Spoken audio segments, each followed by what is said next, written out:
ये इनकी इनकी सफलता शायद नहीं हो पाई। अजीत जी का एक स्वप्न है कि मोदी को हराना है तो वो परम्यूटेशन कॉम्बिनेशन लाते रहते हैं।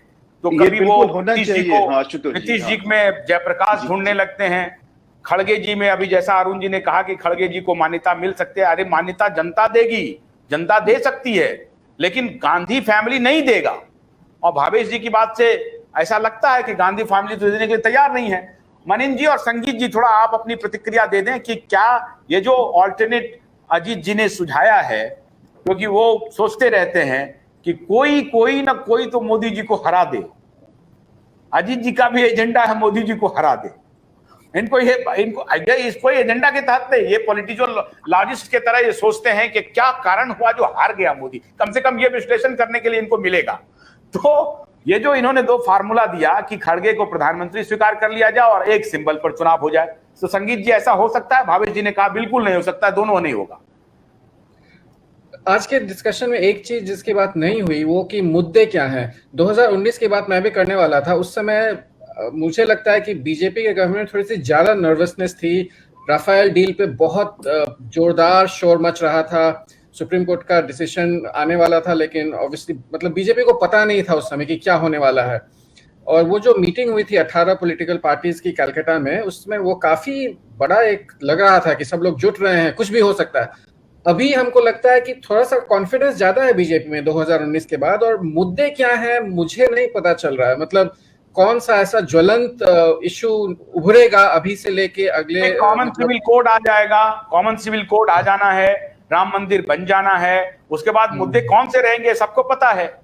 तो आप ठीक कह रहे हैं कि ऑपोजिशन का क्या रहेगा, कॉन्फिडेंस दिख रही है बीजेपी। हाँ, ऑपोजिशन के पास क्या रहेगा मुद्दा, ये मुझे अभी तक उस पे अगर वो लोग कुछ काम कर रहे होते, कुछ ऐसा नैरेटिव क्रिएट कर रहे होते, विचारधारा बदलने की कोशिश कर रहे होते, तो मुझे थोड़ा ज्यादा कॉन्फिडेंस हो गया। हिंडनबर्ग वाला था लेकिन वो भी फुस हो गया, ज्यादा चल नहीं पा रहा। तो हाँ, देखना है आगे कि क्या उसमें क्या बदलाव आता है, उस विचारधारा को चेंज करने के लिए लोग क्या कोशिश करते हैं, उसी पे बहुत कुछ फर्क पड़ेगा ये अलायंस के सक्सेस नहीं, लेकिन हमारे सवाल का आपने जवाब नहीं दिया। मुद्दे पर हम बाद में बात करेंगे, उसके लिए तो अभी हमने सीरीज ही शुरू किया है, एकदम एक बहुत लंबी चर्चा होगी। लेकिन अभी अजीत जी ने जो ऑल्टरनेट सुझाया है 23 तारीख के लिए, और हमको लगता है कि नीतीश जी ने डायरेक्ट फोन किया है इन्हें कि भाई आप कुछ सुझाव दीजिए हमें, तो क्यूबाइट नेटवर्क के माध्यम से इन्होंने सुझाव दिया है कि खड़गे को प्रधानमंत्री का उम्मीदवार मान लीजिए और कांग्रेस के सिंबल पर सभी अग्री कर जाइए। ये दोनों संभव है। नहीं, खड़गे जी को एक कॉमन कैंडिडेट बना दीजिए, वो तो शायद काल्पनिक है, हो सकता है as a strategic move. Common symbol हो जाए इसका मतलब तो वो लोग अपने अस्तित्व को ही खत्म कर रहे हैं, नहीं रीजनल पार्टीज। वो तो मुझे ये विचार आ गया अजीत जी के मन में, कॉमन सिंबल कहां से आ गया, हमको, मैं हैरान हूं। मनिंद्र जी, 1977 में, एक सेकेंड, 1977 में कॉमन सिंबल था किसका? छोटे पार्टी का, भारतीय क्रांति दल, डॉक्टर अरुण कुमार को याद होगा, चरण सिंह के पार्टी का, और उस पर सारे लोग एकत्रित होकर लड़े। ऐसा तो नहीं हुआ कि भारतीय क्रांति दल सारे पार्टियों को खा गया। कॉमन सिंबल पार्टियों को खाता नहीं है। कॉमन सिंबल इसलिए कि पूरे देश में लोगों के सामने एक मोदी के अगेंस्ट क्या, किससे लड़ रहे हैं आप? तो भाई हाथ से लड़ रहे हैं, एक दिमाग में आएगा। नहीं तो ये 50 पार्टी, 50 सिंबल, हर कॉन्स्टिट्यूएंसी में अलग सिंबल। तो संगीत, प्रोफेसर संगीत, आपने जो फॉर्मूला दिया ना कि 1 वर्सेस 1, ये इसको इम्प्लीमेंट करना बड़ा मुश्किल है। उसीलिए मैंने 77 वाला एग्जाम्पल दिया कि बीकेडी के सिंबल पर, और जबकि याद रखिएगा जनसंघ बड़ा पार्टी था, बीकेडी बड़ा पार्टी नहीं था, बट उसके बावजूद भी भारतीय क्रांति दल के सिंबल पे वो इलेक्शन लड़े थे और जीते थे। तो मैंने कहा कि ये टेस्टेड फॉर्मूला है। उसको इस बार कांग्रेस का, इसलिए मैंने कहा कि कांग्रेस का मैक्सिमम एमपीज है।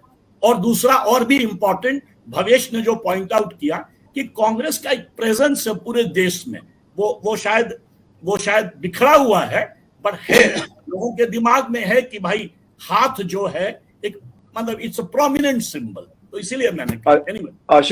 आशुतोष जी, एक छोटा प्रश्न पूछना चाहूंगा अजीत से, अगर आज्ञा हो तो। एकदम बिल्कुल बिल्कुल पूछिए पूछिए। आप कांग्रेस को ये सलाह देंगे कि वो हाथ छोड़ दे, मतलब कोई ऐसा सिंबल अडॉप्ट कर ले कांग्रेस जो कि सबके साथ यूनिफाइंग हो? ये कर पाएगी कांग्रेस आपके जनसंघ ने किया था 1977 में। जनसंघ सबसे बड़ा पार्टी। जनसंघ बड़ी पार्टी थी, बट बड़ी छोटी पार्टियों में बड़ी पार्टी थी। मतलब ये सचमुच भारत को रूल करने वाली कोई नेशनल पार्टी नहीं थी। हम कांग्रेस की बात कर रहे हैं तो बहुत बड़ा स्केल है कांग्रेस का, एटलीस्ट हिस्टोरिकल स्केल बहुत बड़ा है। कांग्रेस छोड़ पाएगी जो अपना इलेक्शन सिंबल? अगर बाकी पार्टियां कहें कि हम छोड़ देंगे, अगर आप भी छोड़ देंगे तो लेट्स अडॉप्ट, कोई फिर से चरखा लेके आते हैं या कुछ और लेके आते हैं, ऐसा कुछ हो पाएगा? ये मैं नहीं कह रहा हूं कि सब लोग तुरंत तैयार हो जाएंगे, पर इसको यदि इसको रखा जाए दिमाग में कि एक सिंबल पर सारे लड़ें, तभी जाके एक तरह से वोट, ऑपोजिशन वोट को एक साथ कर सकते हैं। अदरवाइज मेरे अनुसार सारे पॉलिटिकल पार्टी यदि मिल जाएं, ये 1 to 1 प्रोफेसर संगीत ने सही कहा, इसको इंप्लीमेंट करने में 10 साल क्या शायद 20 साल लग जाए। बहुत मुश्किल है ये करना, अनलेस कि कुल मिलाकर के सारे मुश्किल सुझाव हो रहे हैं। अरुण जी बोलिए बोलिए अरुण जी। मैं ये कह रहा था कि अजीत बाबू जो कह रहे हैं कि एक छोटे पार्टी का सिंबल ले लिया गया, मैं उसको मानता हूं कि वो विचारों का मिलन था और उसमें पॉलिटिकल पर्सनैलिटीज थे। इसमें पॉलिटिकल पर्सनैलिटी जितने हैं, इसमें अधिकांश लोगों ने धोखा किया है सोसाइटी से, पावर में रह करके पावर से बाहर भी। उसमें सीरीज ऑफ लीडर्स थे। नानाजी देशमुख थे, अटल बिहारी वाजपेयी थे, आडवाणी थे, चौधरी चरण सिंह थे, जॉर्ज फर्नांडिस थे, राजनारायण थे, चंद्रशेखर थे। जितना ये सारे लीडर्स मान चुके थे कि जॉर्ज ये जयप्रकाश जी जो कहेंगे, इनके नेतृत्व में किसी के साथ अनर्थ नहीं होगा। आज कोई ऐसी पर्सनालिटी नहीं है सामने जो सभी को समेकित भाव से, समावेशी दृष्टि से देख सके।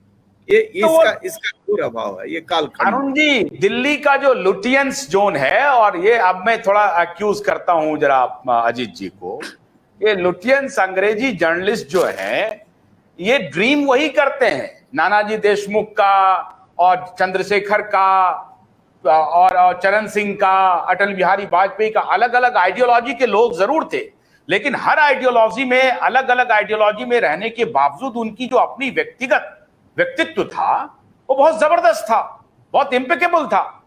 यहां जिनका व्यक्तित्व है, इतने बौने कद के लोग हैं, और आपने ठीक कहा, धोखेबाजों का एक समूह है। ये धोखेबाज समूह जो है, अब शरद पवार को कल ही आप लोगों ने कहा कि सबसे चालाक है अपोजिशन में, उनको ये खाली अजीत जी ही नहीं, ये पूरा लटियंस मीडिया कहते हैं सब लोग इकट्ठा हो जाओ, लेकिन जो असली फैक्टर है वो व्यक्तित्व का, उसको ये छोड़ रहे हैं।